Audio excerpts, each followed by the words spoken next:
ललिता अष्टोत्तरशतनामावलिः।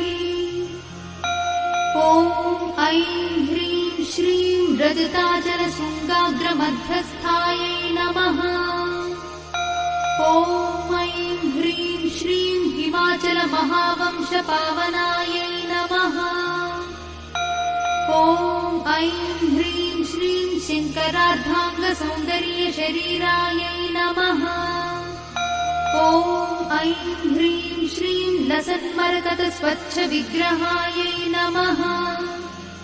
ॐ ऐं ह्रीं श्रीं महातिशयसौन्दर्यलावण्यायै नमः। ॐ ऐं ह्रीं श्रीं शशाङ्कशेखरप्राणवल्लभायै नमः। ॐ ऐं ह्रीं श्रीं सदा पञ्चदशात्मैक्यस्वरूपायै नमः। ॐ ऐं ह्रीं श्रीं वज्रमाणिक्यकटककिरीटायै नमः। ॐ ऐं ह्रीं श्रीं कस्तूरीतिलकोल्लासितनिटलायै नमः। ॐ ऐं ह्रीं श्रीं भस्मरेखाङ्कितलसन्मस्तकायै नमः। ॐ ऐं ह्रीं श्रीं विकचाम्भोरुहदळलोचनायै नमः। ॐ ऐं ह्रीं श्रीं शरच्चाम्पेयपुष्पाभनासिकायै नमः। ॐ ऐं ह्रीं श्रीं लसत्काञ्चनताटङ्कयुगलायै नमः। ॐ ऐं ह्रीं श्रीं मणिदर्पणसङ्काशकपोलायै नमः। ॐ ऐं ह्रीं श्रीं ताम्बूलपूरितस्मेरवदनायै नमः। ॐ ऐं ह्रीं श्रीं सुपक्वदाडिमीबीजरदनायै नमः। ॐ ऐं ह्रीं श्रीं कम्बुपूगसमच्छायकन्धरायै नमः। ॐ ऐं ह्रीं श्रीं स्थूलमुक्ताफलोदारसुहारायै नमः। ॐ ऐं ह्रीं श्रीं गिरीशबद्धमाङ्गल्यमङ्गलायै नमः। ॐ ऐं ह्रीं श्रीं पद्मपाशाङ्कुशलसत्कराब्जायै नमः। ॐ ऐं ह्रीं श्रीं पद्मकैरवमन्दारसुमालिन्यै नमः। ॐ ऐं ह्रीं श्रीं सुवर्णकुम्भयुग्माभसकुचायै नमः। ॐ ऐं ह्रीं श्रीं रमणीयचतुर्बाहुसंयुक्तायै नमः। ॐ ऐं ह्रीं श्रीं कनकाङ्गदकेयूरभूषितायै नमः। ॐ ऐं ह्रीं श्रीं बृहत्सौवर्णसौन्दर्यवसनायै नमः। ॐ ऐं ह्रीं श्रीं बृहन्नितम्बविलसज्ञघनायै नमः। ॐ ऐं ह्रीं श्रीं सौभाग्यजातशृङ्गारमध्यमायै नमः। ॐ ऐं ह्रीं श्रीं दिव्यभूषणसन्दोहराजितायै नमः। ॐ ऐं ह्रीं श्रीं पारिजातगुणाधिक्यपदाब्जायै नमः। ॐ ऐं ह्रीं श्रीं सुपद्मरागसङ्काशचरणायै नमः। ॐ ऐं ह्रीं श्रीं कामकोटिमहापद्मपीठस्थायै नमः। ॐ ऐं ह्रीं श्रीं श्रीकण्ठनेत्रकुमुदचन्द्रिकायै नमः। ॐ ऐं ह्रीं श्रीं सचामररमावाणी बीजितायै नमः। ॐ ऐं ह्रीं श्रीं भक्तरक्षणदाक्षिण्यकटाक्षायै नमः। ॐ ऐं ह्रीं श्रीं भूतेशालिङ्गनोद्भूतपुलकाङ्ग्यै नमः। ॐ ऐं ह्रीं श्रीं अनङ्गजनकापाङ्गवीक्षणायै नमः। ॐ ऐं ह्रीं श्रीं ब्रह्मोपेन्द्रशिरोरत्नरञ्जितायै नमः। ॐ ऐं ह्रीं श्रीं शचीमुख्यामरवधूसेवितायै नमः। ॐ ऐं ह्रीं श्रीं लीलाकल्पितब्रह्माण्डमण्डलायै नमः। ॐ ऐं ह्रीं श्रीं अमृतादिमहाशक्तिसंवृतायै नमः। ॐ ऐं ह्रीं श्रीं एकातपत्रसाम्राज्यदायिकायै नमः।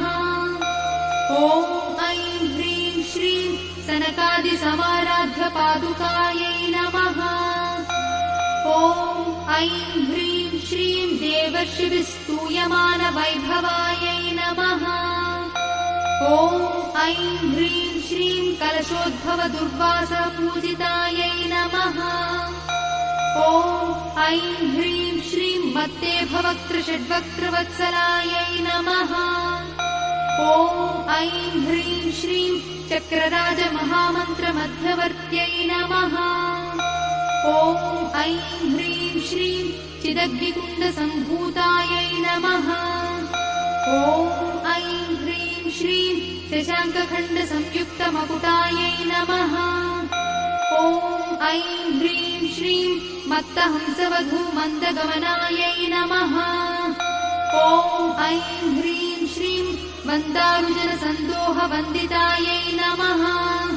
ॐ ऐं ह्रीं श्रीं अन्तर्मुखजनानन्दसंयुक्तायै नमः। ॐ ऐं ह्रीं श्रीं पतिव्रताङ्गनाभीष्टफलदायै नमः। ॐ ऐं ह्रीं श्रीं अव्याजकरुणापूरपूरितायै नमः। ॐ ऐं ह्रीं श्रीं नितान्तसच्चिदानन्दसंयुक्तायै नमः। ॐ ऐं ह्रीं श्रीं सहस्रसूर्यसंयुक्तप्रकाशायै नमः। ॐ ऐं ह्रीं श्रीं रत्नचिन्तामणिगृहमध्यस्थायै नमः। ॐ ऐं ह्रीं श्रीं हानिवृद्धिगुणाधिक्यरहितायै नमः। ॐ ऐं ह्रीं श्रीं महापद्माटवीमध्यभागस्थायै नमः। ॐ ऐं ह्रीं श्रीं जाग्रत्स्वप्नसुषुप्तीनां साक्षिभूत्यै नमः। ॐ ऐं ह्रीं श्रीं महापापौघपापानां विनाशिन्यै नमः। ॐ ऐं ह्रीं श्रीं दुष्टभीतिमहाभीतिभञ्जनायै नमः। ॐ ऐं ह्रीं श्रीं समस्तदेवदनुजप्रेरकायै नमः। ॐ ऐं ह्रीं श्रीं समस्तहृदयाम्भोजनिलयायै नमः। ॐ ऐं ह्रीं श्रीं अनाहतमहापद्ममन्दिरायै नमः। ॐ ऐं ह्रीं श्रीं सहस्रारसरोजातवासितायै नमः।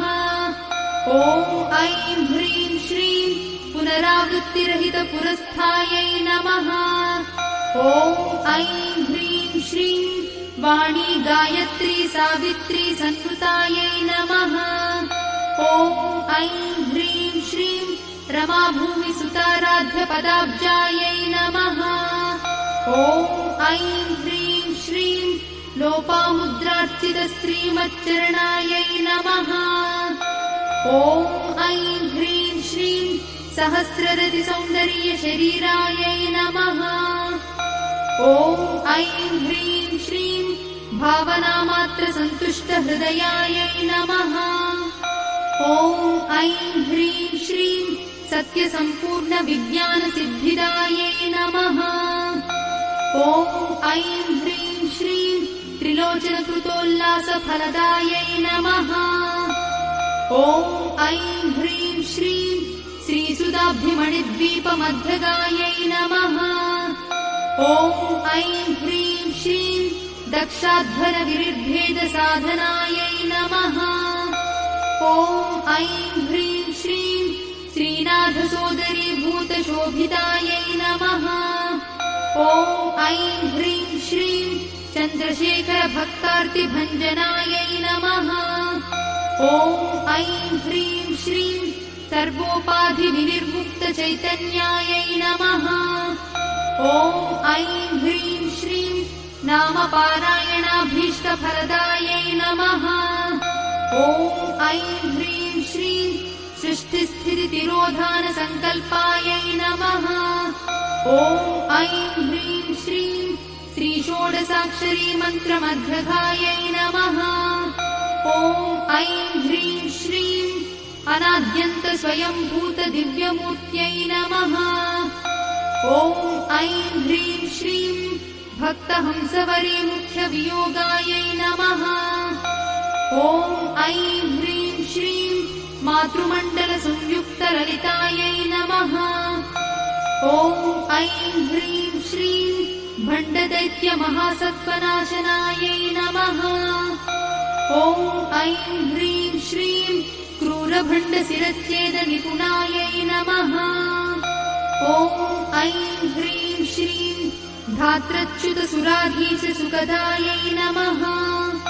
ॐ ऐं ह्रीं श्रीं चण्डमुण्डनिशुम्भादिखण्डनायै नमः। ॐ ऐं ह्रीं श्रीं रक्ताक्षरक्तजिह्वादिशिक्षणायै नमः। ॐ ऐं ह्रीं श्रीं महिषासुरदौर्वीर्यनिग्रहायै नमः। ॐ ऐं ह्रीं श्रीं अभ्रकेशमहोत्साहकारणायै नमः। ॐ ऐं ह्रीं श्रीं महिषयुक्तनटनतत्परायै नमः। ॐ ऐं ह्रीं श्रीं निजभर्तृमुखाम्बोजचिन्तनायै नमः। ॐ ऐं ह्रीं श्रीं वृषभध्वजविज्ञानभावनायै नमः। ॐ ऐं ह्रीं श्रीं जन्ममृत्युजरारोगभञ्जनायै नमः। ॐ ऐं ह्रीं श्रीं विधेयमुक्तिज्ञानसिद्धिदायै नमः। ॐ ऐं ह्रीं श्रीं कामक्रोधादिषड्वर्गनाशनायै नमः। ॐ ऐं ह्रीं श्रीं राजराजार्चितपदसरोजायै नमः। ॐ ऐं ह्रीं श्रीं सर्ववेदान्तसंसिद्धसुतत्वायै नमः। ॐ ऐं ह्रीं श्रीं वीरभक्तविज्ञाननिधानायै नमः। ॐ ऐं ह्रीं श्रीं अशेषदुष्टदनुजसूदनायै नमः। ॐ ऐं ह्रीं श्रीं साक्षात् श्रीदक्षिणामूर्तिमनोज्ञायै नमः। ॐ ऐं ह्रीं श्रीं हयमेधाग्रसम्पूज्यमहिमायै नमः। ॐ ऐं ह्रीं श्रीं दक्षप्रजापतिसुतावेशाढ्यायै नमः। ॐ ऐं ह्रीं श्रीं सुमपाणीक्षुकोदण्डमण्डितायै नमः। ॐ ऐं ह्रीं श्रीं नित्ययौवनमाङ्गल्यमङ्गलायै नमः। ॐ ऐं ह्रीं श्रीं महादेवसमायुक्तशरीरायै नमः। ॐ ऐं ह्रीं श्रीं महादेवरत्योत्सुकमहादेव्यै नमः। श्रीललिता अष्टोत्तरशतनामावळि समाप्तः।